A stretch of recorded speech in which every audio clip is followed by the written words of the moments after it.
Hello மக்களே! இந்த வீடியோல நாம என்ன பார்க்க போறோம்னா, 7த் ஸ்டாண்டர்ட்ல இயல் 1 தான் பார்க்க போறோம். நம்ம வந்து ஆல்ரெடி 6த்ல இருக்க எல்லா இயலும் வந்து ஷார்ட்டாவும், ஷார்ட்கட்டாவுமே வந்து நான் உங்களுக்கு எல்லாமே போஸ்ட் பண்ணியாச்சு. நீங்க அத பார்க்கலைன்னா மறக்காம பார்த்துக்கோங்க. இந்த இயல்ல வந்து எல்லாமே நான் உங்களுக்கு ஷார்ட்கட்டா தான் சொல்லப் போறேன். இந்த வீடியோ ஒரு டைம் பார்த்தாலே போதும். உங்களுக்கு வந்து இது படிக்கணும்னு அவசியமே இருக்காது. வெறும் இந்த ஷார்ட்கட் மட்டும் நீங்க ஞாபகம் வச்சுக்கலாம். சரிங்களா? வாங்க நம்ம டைரக்ட்டா லெசனுக்குள்ள போலாம். எடுத்தோனே எங்கள் தமிழ். சரிங்களா? நாமக்கல் கவிஞர் வே. ராமலிங்கனார். இவர் வந்து டைரக்ட்டா நம்ம சிலபஸ்லயே கவர் ஆவுறாரு. அதனால வந்து இந்த லெசனுக்கு கொஞ்சம் இம்பார்ட்டன்ட் குடுத்து நம்ம படிச்சுக்கலாம். சரிங்களா? எடுத்தோனே என்ன சொல்லியிருக்காங்க? நுழையும் முன்ல, உலக மொழிகளில் தொன்மையானது நம் தமிழ் மொழி. என்ன சொல்லியிருக்காங்க? உலக மொழிகள்ல தொன்மையானது நம் தமிழ் மொழின்னு சொல்லியிருக்காங்க. மேன்மையும், இனிமையும், வளமையும் உடையது. நான் இதில் இம்பார்ட்டன்ட் பாயிண்ட் மட்டும் தான் ஹைலைட் பண்ணியிருப்பேன். மிச்சம் எல்லாமே வந்து உங்களுக்கு நானே வந்து ஸ்டோரியா அப்படியே வந்து வாசிச்சிருவேன். சரிங்களா? வீடியோவ அப்படியே நல்லா லிசன் பண்ணிக்கோங்க. செய்யுள் பார்க்கலாம் முதல்ல. அருள்நெறி அறவை தரலாகும், அதுவே தமிழரின் குரலாகும். பொருள் பெற யாரையும் புகழாது, போற்றாதாரையும் இகழாது. சரிங்களா? இது வந்து ஒரு ஸ்கூல் வந்து ஞாபகம் வச்சுக்கோ. சரிங்களா? தமிழ் வந்து எப்படிப்பட்ட மொழின்னா, அந்த தமிழோட பண்புகள் என்ன? தமிழ் கற்றவங்க எப்படி நடந்துப்பாங்க? அப்படின்னு தான் இது சொல்றாங்க. அருள்நெறி அறிவை தரலாகும். அருள்நெறியோட அறிவு இருக்கு பார்த்தீங்களா? அது வந்து தரும். நாம வந்து என்ன சொல்லுவோம்? அதுவே தமிழரோட குரலாகும். பொருள் ஒண்ணு நமக்கு வாங்குறக்காக, நம்மகிட்ட ஒரு பொருள் கிடைக்கிறக்காக வந்து நம்ம யாரையும் புகழவும் மாட்டோம். நம்மள யாரும் நம்ம இகழ்றாங்க பார்த்தீங்களா? நம்மள மதிக்காதவங்களையும் யாரையும் நம்ம இகழவும் மாட்டோம். சரிங்களா? கொல்லா விரதம் வந்து குறியாக. ஷார்ட்கட் என்னன்னா, கொல்லக்கூடாதுன்னு சொல்லிட்டு குறி வைக்கிறானே. ஒரு அம்பு இருக்கு பார்த்தீங்களா? வில் அம்பு எய்திக்கிட்டு ஒருத்தன் வந்து குறி வைக்கிறான். எதுக்கு குறி வைக்கிறான்னா, கொல்றதுக்கு தான் குறி வைக்கிறான். இது வந்து அப்படியே ஷார்ட்கட்டா ஞாபகம் வச்சுக்கோங்க. கொல்லா விரதம் குறியாக, கொள்கை பொய்யே நெறியாக. நான் பொய் சொல்லக்கூடாதுன்னு கொள்கையா இருக்கேன். நான் என்ன கொள்கையா இருக்கேன்னா, பொய் சொல்லக்கூடாதுன்னு கொள்கையா இருக்கேன். அப்படி இது ஒரு ஷார்ட்கட். எல்லா மனிதரும் இன்புறவே என்றும் இசைந்திடும் அன்பரமே. அன்பும் அறனும் ஊக்கிவிடும், அச்சம் என்பதை போக்கிவிடும். இன்பம் பொழிகிற வானொலியாம், எங்கள் தமிழ் எனும் தேன்மொழியாம். இது பாட்டு என்னன்னா, தமிழோட ஒரு பண்பை வந்து சொல்லியிருக்காங்க. தமிழ் கற்றவங்க யாருன்னா, அது நமக்கு வந்து அறிவை தருது. பொருள் வாங்குறதுக்காக நம்ம யாரையும் புகழவும் மாட்டோம். நம்மள மதிக்காதவங்கள நம்ம இகழவும் மாட்டோம். கொல்லக்கூடாதுன்னு சொல்லி குறி வைப்போம். ஷார்ட்கட் எல்லாமே சொல்றது இது. கொல்லக்கூடாதுன்னு சொல்லி குறி வைப்போம். சரிங்களா? கொல்லா விரதம் குறியாக. இதுக்கு தான் அந்த மாதிரி ஷார்ட்கட் சொல்லியிருக்கேன். கொள்கை பொய் சொல்லக்கூடாதுன்னு கொள்கையா நாம இருப்போம். சரிங்களா? அன்பும் அறமும் ஊக்கிவிடும். அச்சம் என்கிற ஒண்ணு இருந்துச்சுன்னா, அது நம்மகிட்டேருந்து போயிரும். எல்லா இன்பம் பொழிகிற வானொலியாம், எங்கள் தமிழனும் தேன்மொழியாம். இது என்னன்னா, நாமக்கல் கவிஞர் வே. ராமலிங்கனார் இருக்காரு பார்த்தீங்களா? இவர் வந்து இயற்றிய செய்யுள். சொல்லும் பொருளும் பார்க்கலாம். ஊக்கிவிடும்னா ஊக்கப்படுத்தும். சரிங்களா? ஞாபகம் வச்சுக்கோங்க. ஊக்கிவிடும்னா ஊக்கப்படுத்தும். விரதம்னா நோன்பு. எல்லாருக்குமே தெரியும். குறினா குறிக்கோள். பொழிகிறனா தருகிற. இதில் ஒண்ணே ஒன்று தான் ரொம்ப இம்பார்ட்டன்ட். ஊக்கிவிடும்னா ஊக்கப்படுத்தும். பாடலின் பொருள் நான் எக்ஸ்பிளைன் பண்ணிட்டேன். இப்போ நூல்வெளி பார்க்கலாம். இப்பாடலின் ஆசிரியர் நாமக்கல் கவிஞர் வே. ராமலிங்கனார். சரிங்களா? நான் ஃபுல்லாவே சொல்லிடுறேன். நாமக்கல் கவிஞர். இவரோட பேர் என்னன்னா வே. ராமலிங்கனார். இவர் என்ன விடுதலை போராட்ட வீரர், தமிழறிஞர், கவிஞர். சரிங்களா? இவர் வந்து காந்திய கவிஞர் அப்படின்னு சொல்லுவாங்க. ஏன்னா வந்து இவர் வந்து காந்தியத்துவ கொள்கை இருக்கு பார்த்தீங்களா? அதனால ரொம்ப ஈர்க்கப்பட்டனால இவர் வந்து காந்திய கவிஞர்னும், நாமக்கல் கவிஞர்னும் சொல்லுவாங்க. காந்தியடிகளின் கொள்கையால் ஈர்க்கப்பட்டு காந்தியத்தை பின்பற்றியால் இவர் வந்து காந்திய கவிஞர் என்றும் அழைக்கப்படுகிறார். என்னவா அழைக்கப்படுறார்? நாமக்கல் கவிஞர்னு கூப்பிடுறாங்க, காந்தி கவிஞர் அப்படின்னு கூப்பிடுறாங்க. தமிழகத்தோட முதல் அரசவை கவிஞராகவும் விளங்கியவர். ரொம்ப இம்பார்ட்டன்ட் பாயிண்ட். தமிழக அரசோட முதல் அரசவை கவிஞர் யாருன்னா, நாமக்கல் கவிஞர் வே. ராமலிங்கனார். சரிங்களா? இவருக்கான ஷார்ட்கட்டே வந்து நாமக்கல் தான். சரிங்களா? நாமக்கல்ல பார்த்தீங்கன்னா, மலை ஒண்ணு இருக்கு பார்த்தீங்களா மேல? நாமக்கல்ல இருக்கிறவங்களுக்கு தெரியும். நாமக்கல்ல ஒரு மலை இருக்கு. மலைக்கு மேல கோட்டை மாரியே இருக்கும். சரிங்களா? அதனால என்ன சொல்லியிருக்காங்க? மலைக்கல்லன். இது ஷார்ட்கட்டு. மலைக்கல்லன், நாமக்கல் கவிஞர் பாடல்கள். இப்போ வந்து மலையில உட்காந்துருக்க ஒருத்தர் வந்து, "ஏன் இங்க நீங்க உட்காந்துருக்கேன்னு கேட்டீங்கன்னா, என் கதைய நீ ஃபர்ஸ்ட்டு கேளுப்பா" அப்படின்னு சொல்றாரு. என்ன சொல்றாரு? "என் கதை கேளு. என் கதை." சரிங்களா? அப்படி கேட்கறப்பவே வந்து காதுல ஒருத்தருக்கு வந்து சங்கு ஊத ஆரம்பிச்சுச்சு. ஏன்னா சொல்லிட்டே இருக்காரு கதைய. இப்போ மறுபடியும் ஷார்ட்கட் சொல்றேன். நாமக்கல் கவிஞர் வே. ராமலிங்கனாரோட பேர் என்னன்னா, நாமக்கல் கவிஞரோட பேரு நாமக்கல் கவிஞர் வே. ராமலிங்கனார். First point. இதோட ஷார்ட்கட் அவர் இயற்றிய நூல்கள் எல்லாம் என்னன்னு பார்த்தீங்கன்னா, மலைக்கல்லன். நாமக்கல்னாலே மலை இருக்கும். சரிங்களா? நாமக்கல் கவிஞர் பாடல்கள். அங்க உட்கார்ந்திருக்க ஒருத்தர கேட்டா என்னன்னா, என்னோட கதைய வந்து சொல்றாரு. அதாவது என் கதை. அது இப்ப கேட்கிற ஒருத்தருக்கு காதுல சங்கொலியே வர ஆரம்பிச்சுச்சு. சரிங்களா? மறுபடியும் சொல்றேன். நாமக்கல் கவிஞரோட இயற்றிய நூல்கள் மலைக்கல்லன், நாமக்கல் கவிஞர் பாடல்கள், என் கதை, சங்கொலி. சரிங்களா? நாமக்கல் கவிஞர் பாடல்கள் என்னும் நூலிலிருந்து இப்பாடல் எடுத்து தரப்பட்டுள்ளது. இந்த செய்யுள் வந்து எங்கேருந்து எடுத்து தந்திருக்காங்க? நாமக்கல் கவிஞர் பாடல்கள்லேருந்து தந்திருக்காங்க. அதே மாதிரி நம்ம எல்லாருக்குமே தெரியும், சின்ன வயசுலேயே நம்ம கேட்டிருப்போம், கத்தி இன்றி ரத்தம் இன்றி யுத்தம் ஒன்று வருகுது, சத்தி எத்தி நித்தி எத்தைன்னு சொல்லி ஒரு செய்யுள் நம்ம பாட்டு வந்து கேட்டிருப்போம். அது வந்து யார் எழுதுனதுன்னா, நாமக்கல் கவிஞர் வே. ராமலிங்கனார் இருக்கார்ல, அவர் தான் எழுதினது. சரிங்களா? அடுத்து சரியான விடையை தேர்ந்தெடுத்து எழுதுக. நெறினாலே வழி, எல்லாருக்குமே தெரியும். குரல் ஆகும்னா குரல் கூட்டல் ஆகும்னு பிரித்து எழுதுவோம். வான் கூட்டல் ஒளினா வானொலி. அடுத்து ஒன்றல்ல இரண்டல்ல. இவர் வந்து சிலபஸில் டைரெக்டாக கவர் ஆகலை, இருந்தாலும் வந்து ஒரு டைம் நம்ம பார்த்துக்கலாம். தமிழ்நாடு நிலவளமும் நீர்வளமும் மட்டுமின்றி பொருள் வளமும் அருள் வளமும் நிறைந்தது. நம்ம தமிழ்நாட்டில் நிலவளம் மட்டும் நீர்வளம் ரெண்டுமே மட்டும்தான் இருக்குதுன்னு நினைக்கிறீங்களா? அது இல்லை. பொருள் வளமும் இருக்குது, அருள் வளமும் இருக்குதுன்னு சொல்லியிருக்காங்க. 1 இல்லை 2 இல்லை, தமிழ்நாட்டோட வளங்கள்லாம் எவ்வளோ இருக்குதுன்னு நான் சொல்கிறேன்னு சொல்லியிருக்காரு இவர் தான். யாருன்னா உடுமலை நாராயண கவி. இதில் என்ன சொல்லியிருக்கேன்னா, பகைவர வென் திறம்பாடும் பரணி இலக்கியம். பகைவர வென்றுனா என்ன பாடுவாங்க? பரணி இலக்கியம் பாடுவாங்க. சரிங்களா? அடுத்து பார்த்தீங்கன்னா, முல்லைக்கு தேர் கொடுத்தவர் வந்து வேள்பாரி. முல்லைக்கு தேர் கொடுத்தான் வேள்பாரி. முகிலினும் புகழ் படைத்த உபகாரி. சரிங்களா? வான் முகிலினும் புகழ் படைத்த உபகாரி. முல்லைக்கு தேர் கொடுத்தனால வான் முகில் இருக்குது பார்த்தீங்களா, மலை மேகத்தை விட ரொம்ப புகழ் அடைஞ்சவர் யாருன்னா பாரி வள்ளல். சரிங்களா? சொல்லுக்காக தலையை கொடுத்தான் அருள் மாறி. சரிங்களா? அதாவது என்னன்னா, கவிஞர் ஒருத்தருக்கு வந்து எந்த பொருளும் தர முடியலை, தரக்கு அவர் அரசன்ட்ட இல்லைனால என் தலையை வந்து வெட்டிட்டு போய் நீங்கள், அவர் வந்து உண்மையாக பார்த்தீங்கன்னா அரசராக இருப்பார். அவரோட அரசாட்சியை வந்து அவரோட சகோதரருக்கு கொடுத்துருப்பாரு. அவர் சகோதரர் என்ன பண்ணியிருப்பார்னா, என்னோட அண்ணனோட தலை, அதாவது உண்மையான மன்னரோட தலையை வந்து வெட்டி கொண்டு வரக்கு வந்து நிறையா பரிசுகள் வழங்கப்படும்னு சொல்லியிருப்பாரு. அந்த டைமில் வந்து ஒரு புலவர் இருக்காருங்களா, அந்த உண்மையான அரசர்கிட்ட போயிட்டு இந்த மாதிரி கவிதை ஏற்றப்போ, அந்த உண்மையான அரசரோட குணம் என்ன, கவிஞர் வந்தாங்கன்னா, புலவர்கள் வந்தாங்கன்னா அவங்களுக்கு வந்து ஒரு கிஃப்ட்டு, அதாவது ஒரு பரிசு தருவாங்க அவங்க கவிஞருக்காக. சரிங்களா? அவங்களோட கவிதைக்காக. அந்த டைமில் வந்து என்ன சொல்லியிருப்பாரு, என்கிட்ட கொடுக்குறக்கு எதுவுமே இல்லை, இந்த புலவரே நீங்கள் வேணால் ஒன்று பண்ணுங்கள், என்னோட தலையை அறுத்துட்டு போயிட்டு என் தம்பிக்கிட்ட கொடுத்துருங்க, அவர் வந்து உங்களுக்கு வந்து பரிசு தருவார்னு சொல்கிறாரு. அந்த மாதிரி தன்னோட புலவர்களோட தமிழுக்காக வந்து தன்னோட தலையவே வந்து கொடுக்க வந்தவர் யார்? அருள்மாரி, அதாவது வள்ளல் குமணன், குமண வள்ளல் அப்படின்னு சொல்லுவாங்க. அதாவது என்னன்னா, இந்த செய்யுளில் வேள்பாரின்னு சொல்லுவாங்க. அவரை எப்படி கூப்பிடுவோம்னா பாரி வள்ளல் அப்படின்னு கூப்பிடுவாங்க. இங்கே வந்து வல்லம் குமணனை வந்து குமண வள்ளல் அப்படின்னு கூப்பிடுவாங்க. இது வந்து எங்கே எழுதியிருக்காங்கன்னா, உடுமலை நாராயண கவி இருக்கார்ல, அவர் எழுதியது. நெக்ஸ்ட் சொல்லும் பொருளும் பார்க்கலாம். ஒப்புமைனா இணை, எல்லாருக்குமே தரும். அற்புதம்னா விந்தை, இதுவும் ஈஸி. முகில்னா மேகம். உபகாரினா வள்ளல், இது மட்டும் ஞாபகம் வச்சுக்கோங்க. உபகாரினா வள்ளல். சரிங்களா? இதோ இந்த ஸ்க்ரீனில் இருக்குது பார்த்தீங்களா, இந்த இமேஜ் இந்த மாதிரி தான் நடந்திருக்குன்னு சொல்லியிருக்காரு. நூல்வெளி ரொம்ப இம்பார்ட்டண்ட். பகுத்தறிவு கவிராயர் அப்படின்னு புகழப்படுறவர் வந்து உடுமலை நாராயண கவி. சரிங்களா? இந்த நாரதர் இருக்காங்க பார்த்தீங்கன்னா, அதுதான் இவருக்கான ஷார்ட்கட். நாரதருக்கு என்னென்னா பகுத்தறிவு வந்து ரொம்ப வந்து அதிகமாகவே இருக்கும். சரிங்களா? பகுத்தறிவு கவிராயர் என புகழப்படுபவர் உடுமலை நாராயண கவி. சரிங்களா? தமிழ் திரைப்பட பாடலாசிரியராகவும் நாடக எழுத்தாளராகவும் புகழ் பெற்றவர்.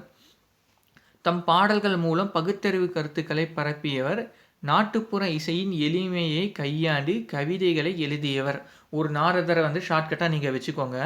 என்னென்னா, அவர் வந்து பகுத்தறிவு அதிகமாக இருக்கும், அதுதான் ஃபஸ்ட்டு பாயிண்ட்.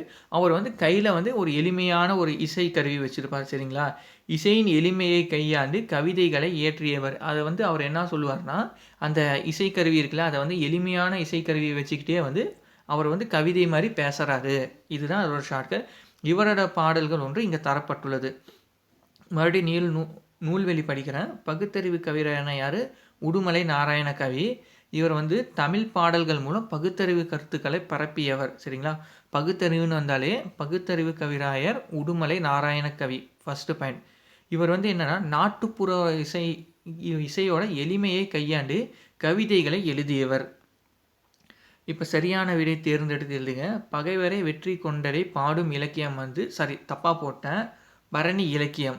சரிங்களா? பகைவரை வெற்றி கொண்டரை வந்து பாடும் இலக்கியம் பரணி இலக்கியம்.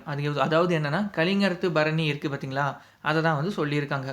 வானில் முகில் கூட்டம், அதாவது என்னன்னா வானத்தில் என்ன இருக்குது, முகில் கூட்டம் திறந்ததால் மழை பெய்யும். 2 அல்லனா 2 கூட்டல் அல்ல. தந்து உதவும்னா தந்து கூட்டல் உதவும்.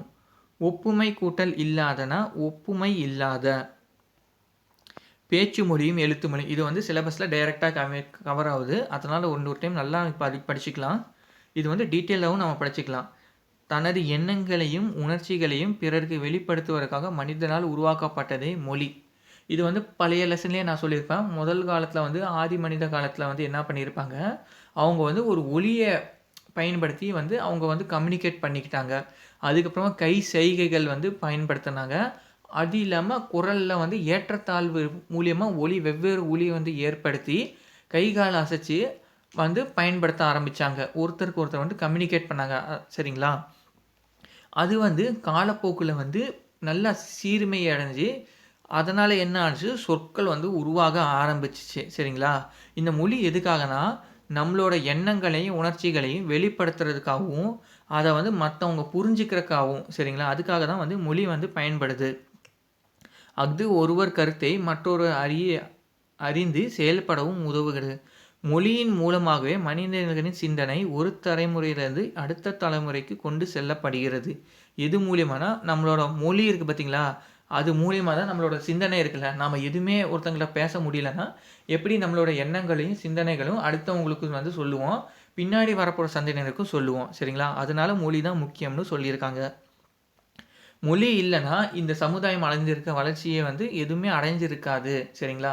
மொழி இல்லைன்னா நம்ம வந்து இவ்வளோ டெவலப் ஆக மாட்டோம். இதில் பாருங்கள், இதுதான் இம்பார்ட்டன்ட் பாயிண்ட். இப்போ தான் ஸ்டார்ட் ஆகுது. பேசுகிறதும் கேட்கறது தான் முதல் நிலை மொழி.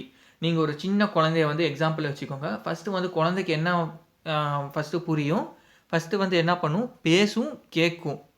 சரிங்களா? ஃபஸ்ட்டு வந்து குழந்தை என்ன ஒரு விஷயத்த பேசும் இல்லைன்னா கேட்கும். அதுக்கப்புறமா தான் பார்த்தீங்கன்னா எழுதும் படிக்கலாம் ஆரம்பிக்கும். சரிங்களா? எழுதுவதும் படிப்பதும் மொழியின் 2ஆம் நிலை. ஒரு குழந்தைய வச்சு நீங்கள் இதில் ஷார்ட்கட் பார்த்துக்கலாம். நேரில் காண இயலாத நிலையில் செய்திகளை தெரிவிக்க எழுத்து மொழி வந்து உதவுகிறது. அது எல்லாருக்குமே தெரியும். நம்ம முன்னாடி ஒருத்தங்க இல்லை, பின்னாடி இருக்காங்க, அப்புறம் பின்னாடி வர சங்கதியினருக்கு வந்து நம்ம ஒரு கருத்தை தெரிவிக்கணும். நம்ம முன்னாடி இல்லாதவங்களுக்கு எங்கேயோ இருக்கிறவங்களுக்கு ஒரு செய்தியை தெரிவிக்கணும்னா நம்ம எழுத்து மொழியாக தான் வந்து கடிதம் மூலியமாக வந்து தெரிவிக்கிறாங்க. சரிங்களா? மனிதர்களின் சிந்தனையின் காலம் கடந்து வாழ்வதற்கும் எழுத்து மொழியே காரணமாகிறது. மனிதரோட சிந்தனை வந்து காலம் கடந்து வாழ்வதற்கும் எழுத்து மொழியே வந்து காரணமாகுது. ஒலி வடிவில் அமையும் பேச்சு மொழியானது உடனடி பயன்பாட்டிற்கு உரியது. வரி வடிவில் அமையும் எழுத்து மொழியானது நீண்ட கால பயன்பாட்டுக்கு உரியது. அதாவது பேச்சு மொழி வந்து உடனடி பயன்பாட்டுக்கு, சரிங்களா? அதே வந்து எழுத்து மொழிங்கிறது நீண்ட கால பயன்பாட்டுக்கு. தமிழ் மொழியில் வந்து பேச்சு எழுத்து ஆகிய இரு வடிவங்களும் பயன்பாட்டில் உள்ளன.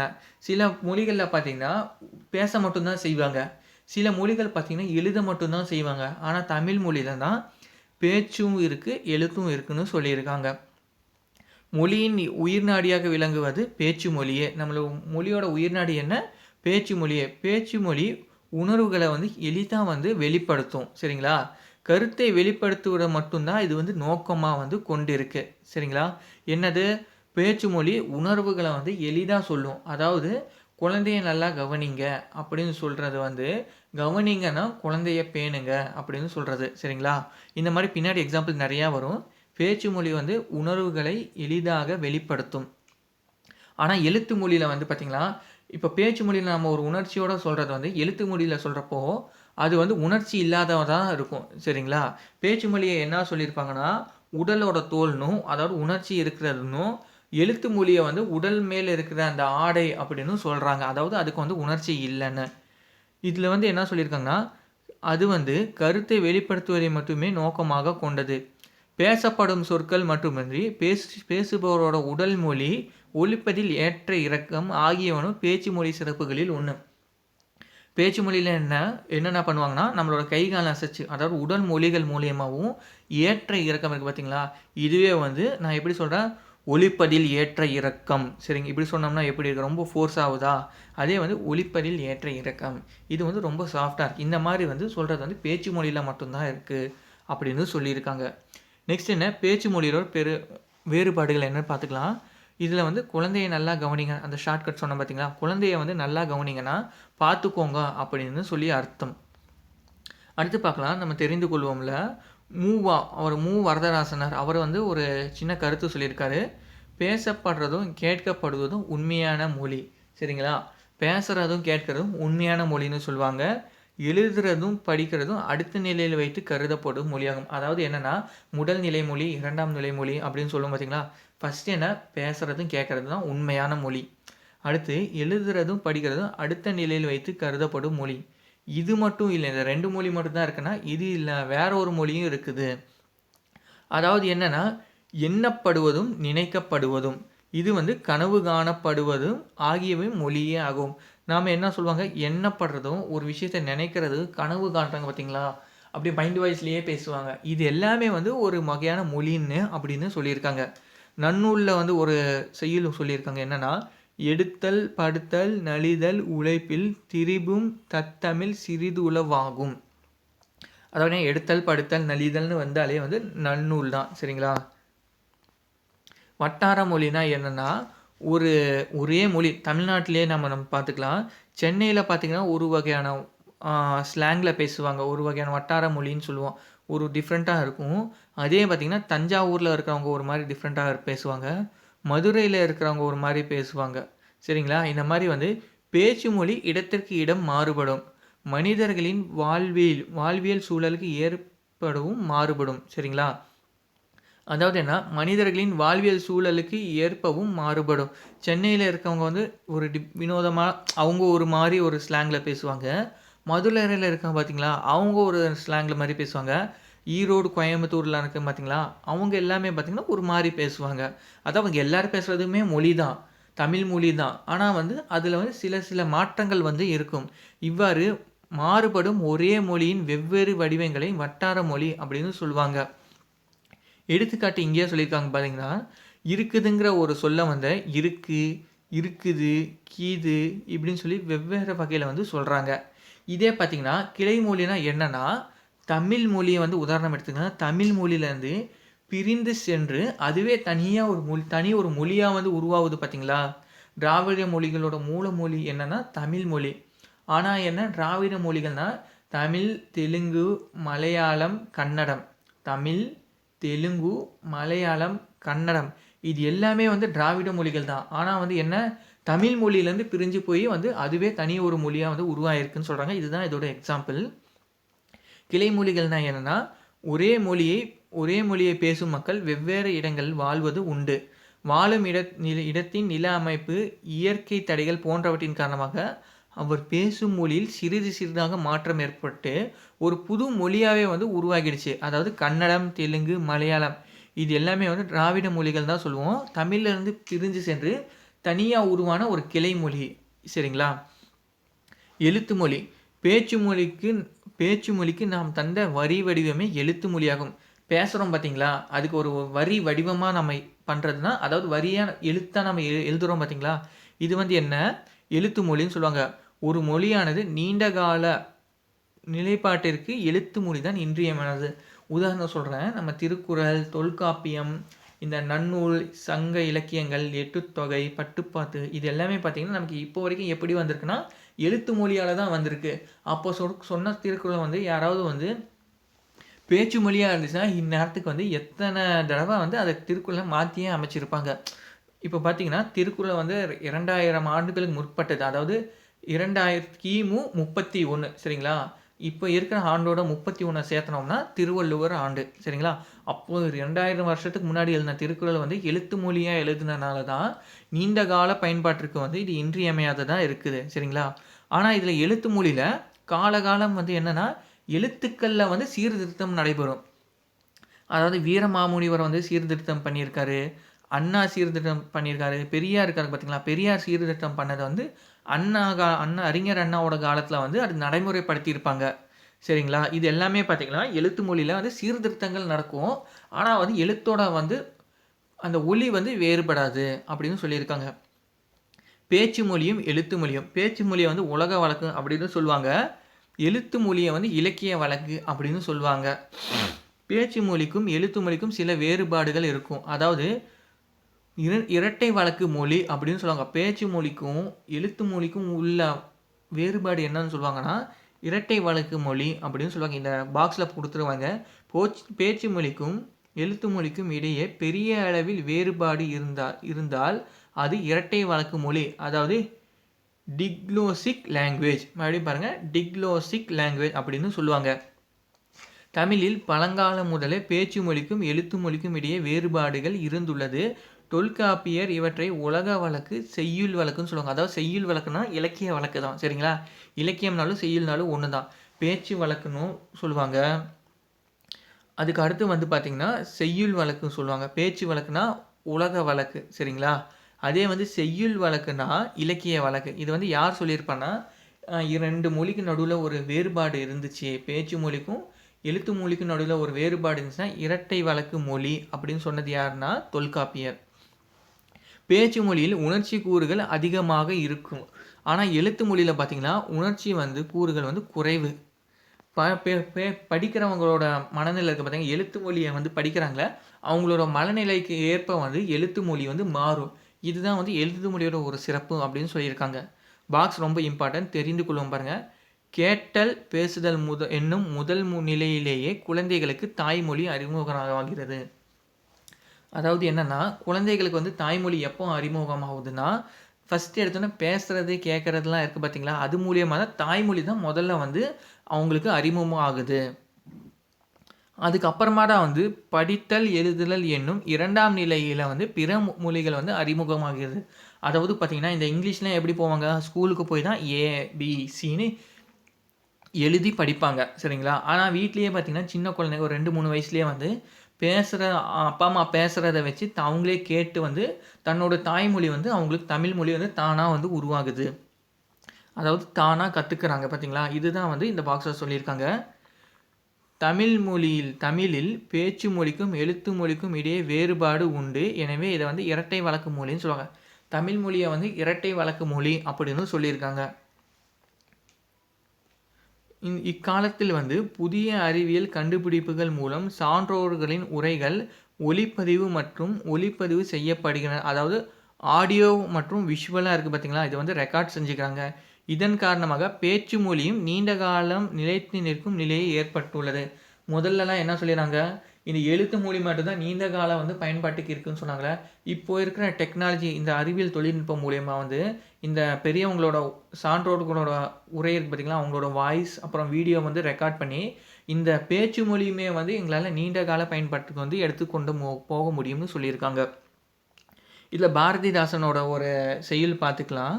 இது வந்து என்ன ரொம்ப இம்பார்ட்டன்ட் செய்யுள் பாரதிதாசன் வந்து டைரக்ட்டா போர்ஷன்லயே கவர் ஆயிருக்காரு. எளிய நடையில் தமிழ் நூல்கள் இயற்றிட வேண்டும். சிம்பிளா பாருங்க. எளிய நடையில வந்து தமிழ் நூல்கள் இயற்றிட வேண்டும். இலக்கண நூல்கள் புதிதாக இயற்றுதல் வேண்டும். வெளியுலகில் சிந்தனையில் புதிதாக விளைந்துள்ள எவற்றினுக்கும் பெயர்கள் எல்லாம் கண்டு தெளிவுறுத்தும் படங்களோடு சுவடியெல்லாம் செய்து செந்தமிழை செழுந்தமிழாய் செய்வதும் வேண்டும். செழுந்தமிழா செய்கிறது யாருன்னா பாரதிதாசன். சரிங்களா? அதாவது என்னன்னா பாவேந்தர் பாரதிதாசன். எளிய மொழியில நம்ம தமிழ் மொழி எழுதணும் அப்படின்னு சொன்னது யாருனாலும் பாரதிதாசன் தான். பாரதிதாசன் வந்து எழுதின ஒரு நூல் என்னன்னா பிசிராந்தையர் நாடகம். அதாவது நாடக நூல். சரிங்களா? தமிழ் மொழியின் முதல் நிலைனா பேசுறது, கேட்கிறது. ஒலியோட வரி வடிவம் வந்து என்னன்னா எழுத்து மொழி. ஒலியோட வரி வடிவம் என்ன? எழுத்து மொழி. தமிழின் கிளை மொழிகளில் ஒன்று வந்து தெலுங்கு. சரிங்களா? உருது வராது, ஹிந்தி வராது, ஆங்கிலம் வராது. தமிழோட கிளை மொழிகள் என்ன? தெலுங்கு, மலையாளம், கன்னடம். பேச்சு மொழியை வந்து என்ன சொல்லுவாங்க? உலக வழக்கு அப்படின்னு சொல்லுவாங்க. அடுத்து பார்க்கலாம் சொலவடைகள். இது வந்து தமிழோட தொன்மைகள், அதாவது தமிழோட சிறப்புகளில் வரும். இந்த லெசன் வந்து டைரெக்டாக கவர் ஆகும். சொலவடைகள் என்பது சிறு சிறு தொடர்களாக வட்டார பேச்சு வழக்கில் வழங்கி வருபவை. அதாவது என்னன்னா, இது எல்லாருக்குமே தெரியும். பழமொழி மாரின்னு சொல்லுவாங்க. அதுக்கு உண்மையான பேர் என்னன்னா, சொலவடை. புண்ணுக்கு மருந்து போட முடியும். பிடிவாதத்துக்கு மருந்து போட முடியுமா?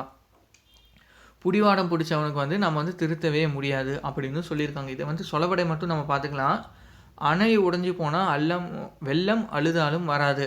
அதாவது என்னன்னா, நாம் ஒரு விஷயத்த நம்ம வந்து வேஸ்ட் பண்ணிட்டோம்.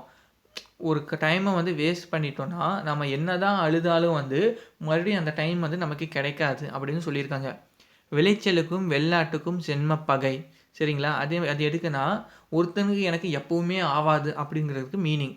விளைச்சலுக்கும் வெள்ளாட்டுக்கும் வந்து ஜென்ம பகைன்னு சொல்லுவாங்க. இரும்பு ஊற கல்லும் தேயுங்கிற மாதிரி. அதாவது ஒரு விஷயத்த நம்ம நம்பிக்கையோட பண்ணிட்டே இருந்தோம்னா வந்து, அதில வந்து நம்ம வெற்றி அடைவோம். என்னன்னா, எறும்பு வந்து நடந்து போக போக ஒரு கல்லே வந்து தேயும் அப்படின்னு சொல்லியிருக்காங்க. அதாவது என்ன, எறும்பு ஒரு நாள் நடந்தா தேயாது. அது காலகாலமா நடந்துட்டே இருக்கணும். அதாவது நீர் அரிப்புன்னு சொல்லுவாங்க பார்த்தீங்களா? ஒரு சொட்டு நீர் வந்து உடனே பட்டா அந்த கல்லு வந்து கரையாது. அதே வந்து ஒரு 50, 100 வருஷம் வந்து பட்டுச்சுன்னா, அந்த கல்லே வந்து கொஞ்சம் கொஞ்சமா கரைய ஆரம்பிச்சுரும். அதுதான் வந்து என்ன சொல்லியிருக்காங்க, எறும்பு ஊர்னாலுமே வந்து கல்லும் கூட தேய தான் செய்யும் அப்படின்னு சொல்லியிருக்காங்க.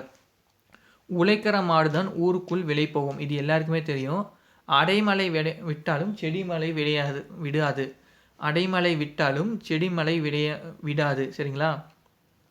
நினைச்சதாம் கழுதை எடுத்ததாம் ஓட்டம். அது வந்து என்னன்னா, பள்ளி போ ம் மறுபடியும் சொல்றேன். நினைச்சதாம் கழுதை எடுத்ததாம் ஓட்டங்கிற மாதிரி பள்ளிக்கூடத்தை விட்டு ஓட்டம் பிடித்தான். அதாவது என்னன்னா, ஒரு விஷயம் நமக்கு பிடிக்காது இல்ல, நமக்கு ஒத்தாது அப்படின்னு சொல்லுவோம் பார்த்தீங்களா? அது நமக்கு செட் ஆவாதுன்னா, அதாவது என்னன்னா, கழுதை தானா இருக்க வந்து தானா நெனச்சு ஓட ஆரம்பிச்சது பார்த்தீங்களா?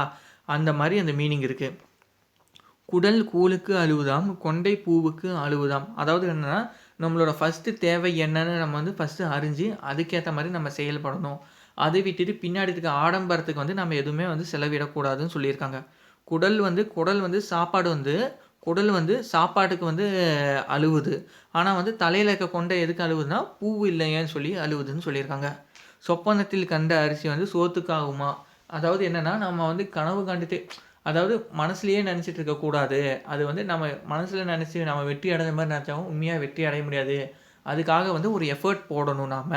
ரியல் டைமா உண்மையா வந்து யார் எஃபோர்ட் போடுறாங்களோ, அவங்க தான் வந்து உண்மையா பயன்படுவாங்க. உண்மையா வெற்றி அடைவாங்க. அதுதான்.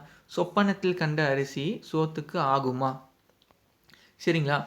நல்ல பாம்பு படம் எடுக்கலாம். நாக்கலாம்பூச்சி படம் எடுக்கலாமா? அதாவது என்னன்னா, அவங்களோட சக்திக்கு ஏத்த மாரி தான் வந்து அவங்கவங்க ரிஸ்க் எடுக்கணும். அவங்கவங்க வந்து நடந்துக்கணும் அப்படின்னு சொல்லியிருக்காங்க. 2மே பார்த்தோம்னா ஊர்ந்துட்டு தான் போகும். சரிங்களா? நல்ல பாம்பு படம் எடுத்தா எல்லாரும் வந்து பயப்படுவாங்க. அதே வந்து நாக்கடாம்பூச்சி படம் எடுத்துச்சுன்னா வந்து இப்ப என்ன பண்ணுவாங்க, சூக்கால வச்சே மிதிச்சிருவாங்க.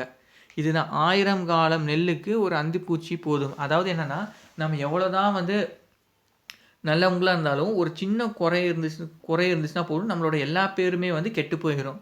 அதுக்கு தான் மீனிங் 1000 காலம் நெல்லுக்கு ஒரு அந்துப்பூச்சி போதும். சரிங்களா? கூழ் ஆள் கூடுனா பாம்பு சாகுமா?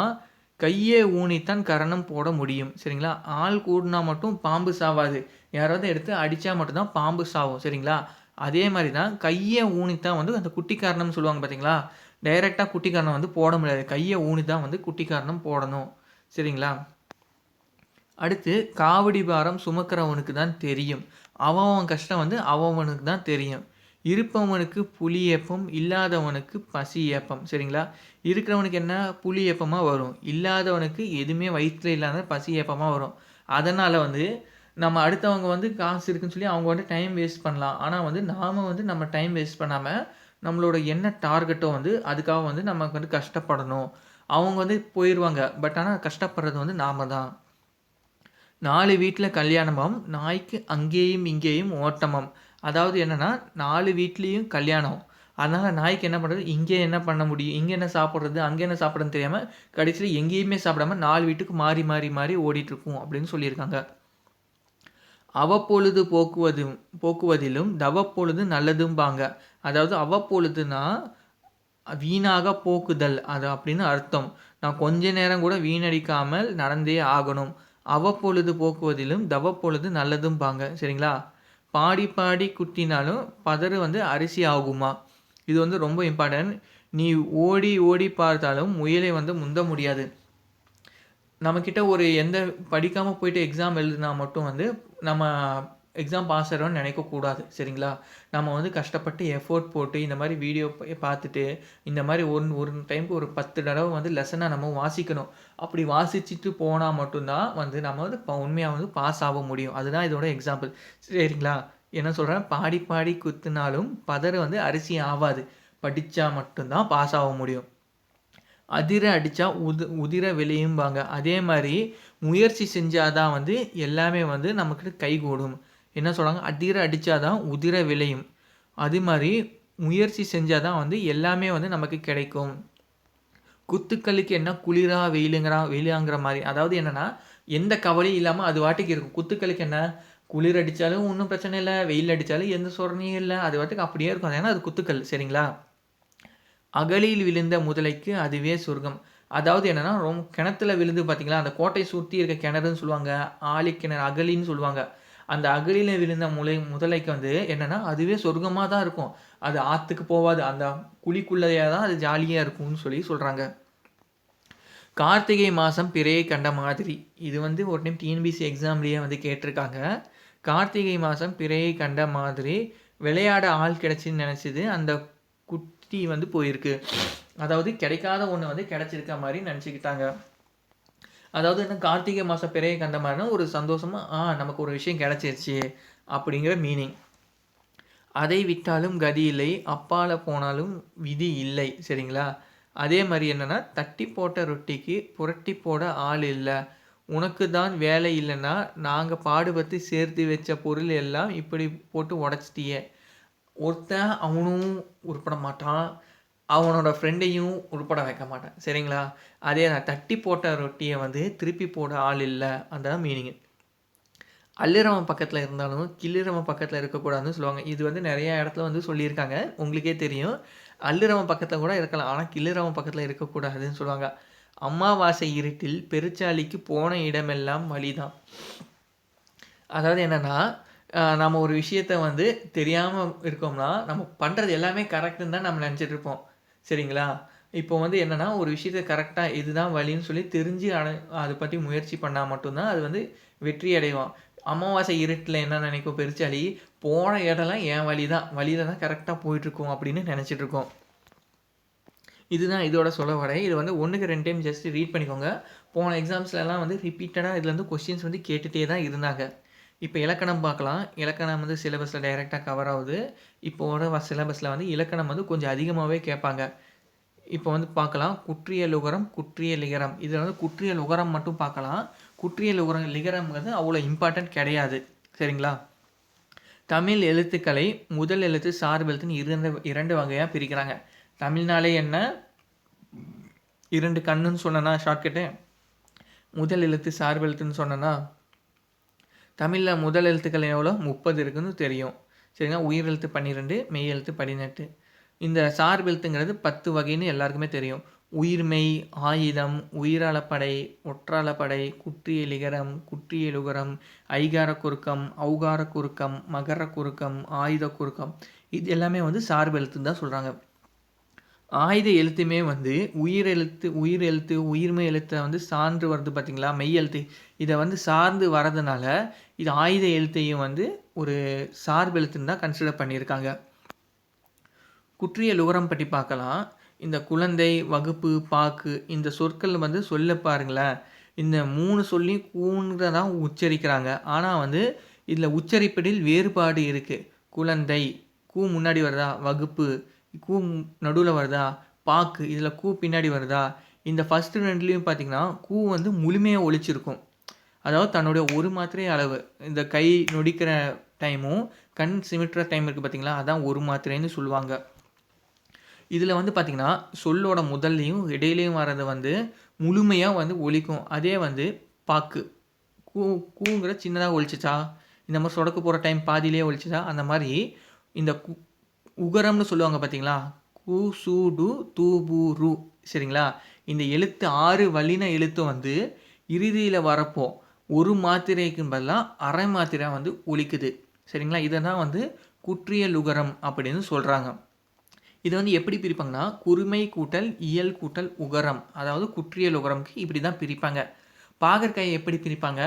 பாகு கூட்டல் அல் கூட்டல் காய். அப்போ குற்றிய லிகரத்தை எப்படி பிரிப்பாங்க? குறுமை கூட்டல் இயல் கூட்டல் இகரம். இந்த இடத்துல உகரம் வரும், பின்னாடி குற்றிய லிகரம்க்கு இகரம் வரும். சரிங்களா? ஈங்கிற எழுத்து வரும். இது எல்லாமே பாருங்களேன் ஊ சேர்ந்து தான் வரும். கு, சு, டு, து, பு, ரு. இது எல்லாமே ஊ சேர்ந்த எழுத்தாக தான் இருக்குது. எடுத்துக்காட்டு குற்றியல் உகரத்தோட எடுத்துக்காட்டு தந்திருக்காங்க. பின்னாடி வந்து நான் அதை ஃபுல்லாக வந்து எக்ஸ்பிளைன் பண்ணுறேன். தனிக்குறில் எழுத்தை அடுத்து வரும் வல்லின உகரங்கள் ஒரு மாத்திரை அளவுக்கு முழுமையாக ஒலிக்கும். சரிங்களா? அப்போ என்னன்னா இதில் வந்து 2 வகை இருக்குது. ஒன்று குற்றியல் உகரம்னு சொல்லுவாங்க. அப்படி குறைவாக ஒலிக்கலைன்னா அதுக்கு பேர் என்னன்னா முற்றியல் உகரம் அப்படின்னு சொல்லுவாங்க. வல்லினம் அல்லாத எழுத்து, அதாவது என்ன குசுடு தூபுருன்னு மட்டும்தானே சொல்லியிருக்கேன். நீங்கள் மெய் எழுத்து பார்த்தீங்கன்னா 18 இருக்கா, அதில் வந்து நான் 6 பற்றி தானே சொல்லியிருக்கேன். அப்போ மிச்சம் 12 இருக்கே, அதெல்லாம் வந்து பார்த்திங்கன்னா முழுமையாக ஒலிக்கும்.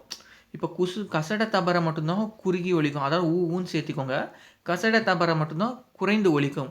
அதனால என்ன பண்ணுவாங்க, அதை குற்றியல் உகரம்னு சொல்லுவாங்க. அப்போ மிச்சம் இருக்க 12 என்ன, அது வந்து ஃபுல்லாக ஒரு மாத்திரை அளவுலேயே ஒலிக்கும். சரிங்களா? அப்போ வந்து அது என்னென்னா முற்றியல் உகரம் அப்படின்னு சொல்லுவாங்க. அதாவது முழுமை கூட்டல் இயல் கூட்டல் உகரம்னா முற்றியல் உகரம். சரிங்களா? முழுமை கூட்டல் இயல் கூட்டல் உகரம்னா முற்றியல் உகரம். இங்கே பார்த்தீங்களா, எடுத்துக்காட்டு பாருங்க. புகு, பசு, விடு, அது, இது எல்லாமே வந்து முற்றியல் உகரத்துக்கு வந்து எடுத்துக்காட்டு தான். மறுபடியும் ஃபஸ்ட்லேருந்து வாசிக்கிறேன் பாருங்கள். தனிக்குறில் எழுத்தை, அதாவது தனிக்குறில் எழுத்தை அடுத்து வரும் வல்லின உகரங்கள் ஒரு மாத்திரை அளவுக்கு முழுமையாக ஒலிக்கும். வல்லினம் அல்லாத உகரங்கள் எப்பொழுதும் முழுமையாகவே ஒலிக்கும். சரிங்களா? வல்லினம் அல்லாத உகரம் இவ்வாறு ஓசை குறையாமல் ஒரு மாத்திரை அளவில் முழுமையாக ஒலிப்பதை முற்றியல் உகரம் சொல்லுவாங்க. ஓசை குறைஞ்சிச்சுன்னா, அதாவது ஓசை குறைஞ்சா மட்டும்தான் குற்றியல் உகரம், ஓசை குறையலைன்னா அது முற்றியல் உகரம் அப்படின்னு சொல்லியிருக்காங்க. எடுத்து பார்க்கலாம். இந்த குற்றியல் உகரத்தோட வகைகள் பார்க்கலாம். இது குற்றியல் உகரம் வந்து 6 வகைப்படும். சரிங்களா? இது வந்து இந்த குற்றியல் உகரத்தை 6 வகையாக பிரிச்சிருக்காங்க. ஃபஸ்ட்டு என்ன, நெடில் தொடர் குற்றியல் உகரம். நெடில் தொடர் குற்றியல் உகரம்னாலே 2 தான். ஷார்ட்கட் என்ன, 2. அதாவது எழுத்து வந்து 2 எழுத்து தான் இருக்கும். அதுவும் வந்து முன் எழுத்து வந்து நெடில் எழுத்தாக இருக்கும். சரிங்களா? இது எல்லாமே பார்த்திங்கன்னா முன்னாடி வர எழுத்தை வச்சு தான் குற்றியல் உகர எழுத்தை வந்து கடைசி எழுத்துக்கு முன்னாடி எழுத்தை வச்சு தான் குற்றியல் உகரத்தோட வகையை வந்து நம்ம கண்டுபிடிக்கணும். அதாவது கூ, சூடு, தூபூரு இந்த 6 எழுத்து வந்துச்சுன்னா ஓகே, ஃபஸ்ட்டு டிக் என்ன, இது வந்து குற்றியல் உகர சொல்லாக இருக்கலாம். அப்போனா இதுக்கு முன்னாடி இருக்க எழுத்தை வச்சு அது என்ன குற்றியல் உகரமா அல்லது முற்றியல் உகரமா அப்படின்னு சொல்லி நம்ம செக் பண்ணுவோம். சரிங்களா? இதில் நெடில் தொடர்னா என்ன, 2 எழுத்து தான் இருக்கணும். ஒன்று வந்து நெடில், முன்னாடி இருக்கிற நெடில் எழுத்தும் பின்னாடி இருக்கிறது வந்து அந்த குற்றியல் உகர எழுத்தில் ஏதாவது ஒன்றா இருக்கணும். சரிங்களா? பாகு நெடில் எழுத்து என்ன, பாங்கிறது நெடில் எழுத்து, கூங்கிறது குற்றியல் உகர எழுத்து, மாசு மாங்கிறது வந்து நெடில் எழுத்து, சூங்கிறது குற்றியல் உகர எழுத்து. சரிங்களா? இதே மாதிரி தான் எக்ஸாம்பிள் எல்லாம் பாருங்களேன். பாகு, மாசு, பாடு, காடு, ஆறு. ஆறுங்கிறது நெடில் எழுத்து தான். ஆங்கிறது நெடில் தானே. அரு அப்படின்னு வராமல் ஆறு அப்படின்னு தானே வந்திருக்கு. அப்போனா இது என்ன, நெடில் தொடர் குற்றியல் உகரம். ஆயுத தொடர் குற்றியல் உகரம்னா ஒன்றுமே இல்லை, ஒரே வார்த்தை. ஆயுத எழுத்து வந்தாலே ஆயுத தொடர் குற்றியல் உகரம். இதில் வந்து 2 எழுத்து வரணும் அப்படிங்கிற கண்டிஷன் இல்லை. நெடில் தொடர் குற்றியல் உகரத்துக்கு மட்டும்தான் 2 எழுத்து வரணும். மிச்சம் எதுக்கு எல்லாத்துக்குமே வந்து எவ்வளோ எழுத்து வேணாலும் வரலாம். அப்படி வந்தாலுமே வந்து இந்த குற்றியல் உகர கடைசி எழுத்து இருக்குல்ல, அதுக்கு முன்னாடி எழுத்தை வச்சு தான் அதை வந்து பிரிப்பாங்க. எஃகு, அஃது இது 2லுமே பாருங்களேன், கடைசி எழுத்துக்கு முன்னாடி எழுத்து அக்கு வந்திருக்கான். அப்போனா வந்து இது என்ன, ஆயுத தொடர் குற்றியல் உகரம். இதே வந்து உயிர் தொடர் குற்றியல் உகரம் இருக்குது பார்த்தீங்களா. இந்த உயிர் தொடர் குற்றியல் உகரம்னா என்னென்னா, தனி நெடில் அல்லாத உயிர்மை எழுத்துக்களை தொடர்ந்து வரும் குற்றியல் உகரம் உயிர் தொடர் குற்றியல் உகரம் அப்படின்னு சொல்கிறாங்க. அதாவது தனியில் நெடில் தான் எதுவும் இல்லை, இந்த 2 வார்த்தை தான் வருது பார்த்தீங்களா. தனினா பாகுனா தனி நெடிலாக வந்திருக்கா, அந்த மாதிரி இல்லாத விஷயங்களுக்கு வந்து இந்த உயிர் தொடர் குற்றியல் உகரம்னு சொல்கிறாங்க. அதில் பார்த்தீங்கன்னா ராங்கிறது எப்படி வந்திருக்கு, இரு கூட்டல் ஆ அப்படின்னு வந்திருக்கா. இது வந்து என்ன, உயிர் தொடர் குற்றியல் உகரம். சரிங்களா? இதில் பாருங்களேன், நெடில் தொடர்னா 2 எழுத்து தான் வரணும். அந்த கண்டிஷன் வராத எல்லாத்துலேயும் வந்து கடைசியில் உயிர் எழுத்து வர மாதிரி இருந்துச்சுன்னா வந்து அது உயிர் தொடர் குற்றியல் உகரம். பாங்கிறது எப்படி பிரிப்பாங்க, இந்த 9ல் பா இருக்கா, இப்பு கூட்டல் ஆன்னு வருதா, அப்போனா ஆனா உயிர் எழுத்தா, உயிர் தொடர் குற்றியல் உகரம். தொடர் குற்றியலுகரம்னா எதுவும் இல்லை. இந்த கடைசி எழுத்து எல்லாருக்குமே தெரியும். வல்லின எழுத்தாக தான் இருக்கும். குசுடு துப்புங்கிறது வல்லின எழுத்து தான். வல்லின உகரமாக தான் வருது. சரிங்களா? அதாவது கூனா இக்கு கூட்டல் ஊ கூ. சரிங்களா? இந்த கடைசியில் வர எல்லா எழுத்துக்கும் குசுடு துப்புங்கிற எழுத்தாக வரும். அதுக்கு முன்னாடி வர எழுத்து என்னென்னு பார்த்தீங்கன்னா வல்லின எழுத்தாக வரும். அதாவது கசடத்தாபரம் இருக்குது பார்த்தீங்களா? இக்கு இச்சு இட்டு இத்து இப்பு இரு. இந்த எழுத்தில் ஏதாவது ஒரு எழுத்து முன்னாடி வந்துச்சுன்னா அது வல்லின குற்றியலுகரம் அப்படின்னு சொல்கிறாங்க. வல்லின மெய்யெழுத்துக்களை தொடர்ந்து வரும் குற்றியலுகரம் வன்தொடர் குற்றியலுகரம். அப்போனா ஈஸி தானே. இடைத்தொடர் குற்றியலுகரமும் மென்தொடர் குற்றியலுகரமும் ஈஸி தானே. அடுத்து மெல்லினம்னா ஞெங்கன மன அப்படின்னு எல்லாருக்கும் தெரியும். இங்கி இஞ்சி இன்னு இந்து இப்பு இன்னு. சரிங்களா? இந்த ஞெங்கன நமன எழுத்து முன்னாடி வந்துச்சுன்னா மென் தொடர் குற்றியலுகரம் அப்படின்னு சொல்லுவாங்க. பா இஞ்சி பஞ்சு பார்த்தீங்களா இங்கு வந்திருக்கா, அப்போனா இது வந்து என்ன மென் தொடர் குற்றியலுகரம். அடுத்து பார்த்தீங்கன்னா இடைத்தொடர் குற்றியலுகரம் எரல வளல. சரிங்களா? இந்த எரல வளல எழுத்து வருது பார்த்தீங்க எய்து. அப்போனா ஈ நடுவில் வந்திருக்கா, அப்போ பின்னாடி வந்து தூ, அதாவது இது குற்றியலுகர எழுத்தும் வந்திருக்கு ஈனும் வந்திருக்கு. இதனால் வந்து இடைத்தொடர் குற்றியலுகரம் அப்படின்னு சொல்லுவாங்க. அடுத்து இந்த குற்றியலுகரம் வராத சொற்களும் சில இருக்குது. இவ்வுங்கிற எழுத்தை தொடர்ந்து வர சொற்கள் வந்து குற்றியலுகர சொல்ல இல்லை. இவ் என்னும் எழுத்தை தொடர்ந்து வரும் குற்றியலுகர சொற்கள் இல்லை. இவ்வுங்கிற எழுத்து இல்லவே இல்லை. சரிங்களா? அடுத்து இதை வந்து சரடு ஷார்ட்கட் அப்படின்னு சொல்லுவாங்க. சா டு ரு. சரிங்களா? சு டு ரு. சரிங்களா? இது என்னன்னா இந்த எழுத்து இருக்குது பார்த்தீங்கன்னா சு டு ரு ஆகிய எழுத்துக்கள் இறுதியாக அமைத இடைத்தொடர் குற்றியலுகரம் இல்லை. அதாவது இடைத்தொடர் குற்றியலுகரம் இருக்குது பார்த்தீங்களா, அதில் வந்து சு டு ரு இந்த சொற்கள் வர மாதிரி குற்றியலுகர சொல்லுமே இல்லைன்னு சொல்லியிருக்காங்க. இந்த குற்றியலிகர சொற்கள் வந்து அவ்வளோ இம்பார்ட்டன்ட் கிடையாது. நெக்ஸ்ட்டு பார்த்தோம்னா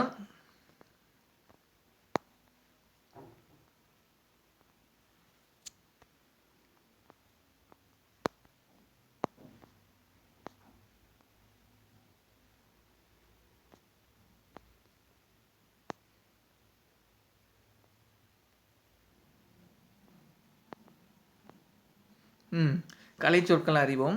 ஊடகம்னா மீடியா. சரிங்களா? ஊடகம்னா மீடியா. மொழியியல்னா லிங்க்யூஸ்டிக். சரிங்களா? மொழியியல்னா லிங்க்யூஸ்டிக். மொழினாலே என்ன லாங்குவேஜ். அப்போ ஈஸியாக மொழியியல்னா லிங்க்யூஸ்டிக். ஒலியியல்னா ஃபோனோலஜி. ஒலினா என்ன ஃபோன். சரிங்களா? ஒலியியல்னா ஃபோனோலஜி. இதழியல்னா இதழ்னாலே ஜெர்னலிசம்னு எல்லாருக்குமே தெரியும். ஜெர்னல்னு தெரியும்.